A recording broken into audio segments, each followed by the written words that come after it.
సంపద సృష్టిస్తాం, పేదలకు పంచుతాం అంటూ నాడు చంద్రబాబు ఊకదంపుడు ఉపన్యాసాలు ఇచ్చారు.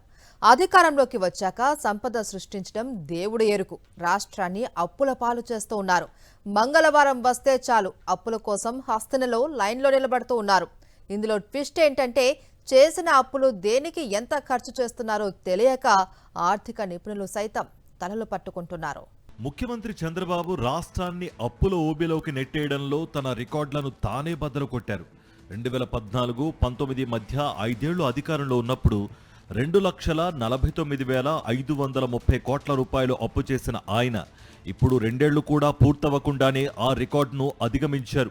20 నెలల్లోనే ఏకంగా 3,28,321 కోట్ల రూపాయల అప్పులతో రాష్ట్రాన్ని అప్పుల ఊబిలో ముంచేశారు. మంగళవారం వస్తే చాలు అప్పుల పరంపరను కొనసాగిస్తున్నారు సీఎం చంద్రబాబు. ఈ క్రమంలో ఈ మంగళవారం 7.70% వడ్డీతో చంద్రబాబు సర్కారు 3,100 కోట్ల రూపాయల అప్పు చేసింది. రాష్ట్ర ప్రభుత్వ సెక్యూరిటీలను వేలం వేయడం ద్వారా ఆర్బీఐ ఈ అప్పును రాష్ట్ర ప్రభుత్వానికి సమీకరించి ఇచ్చింది. దీంతో బడ్జెట్ లోపల, బడ్జెట్ బయట చంద్రబాబు ప్రభుత్వం అప్పులు ఏకంగా 3,28,321 కోట్ల రూపాయలకు చేరే.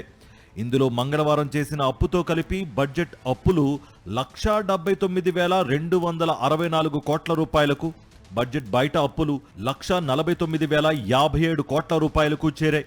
ఇందులో వివిధ కార్పొరేషన్ల ద్వారా ప్రభుత్వ గ్యారంటీతో చేస్తున్న అప్పులు 101,670 కోట్లుగా ఉండగా, రాజధాని పేరుతో తీసుకున్న అప్పు 47,387 కోట్ల రూపాయలు. ఎక్కడ దొరికితే అక్కడ అప్పులు చేయడమే లక్ష్యంగా చంద్రబాబు పాలన కొనసాగుతోంది. ఓవరాల్గా చంద్రబాబు ప్రభుత్వం నెలకు సగటున 16,416 కోట్ల రూపాయలు, రోజుకు 547 కోట్ల రూపాయలు అప్పు చేసినట్లయింది. ఈ అప్పులతో సూపర్ 6తో పాటు ఇతర హామీలు అమలు చేయడం లేదు. అలాగే ఆస్తుల కల్పనకు కూడా వ్యయం చేయడం లేదు. మరి ఇన్ని అప్పులు దేనికోసం చేస్తున్నారు అనేది ప్రశ్నార్థకంగా మారింది.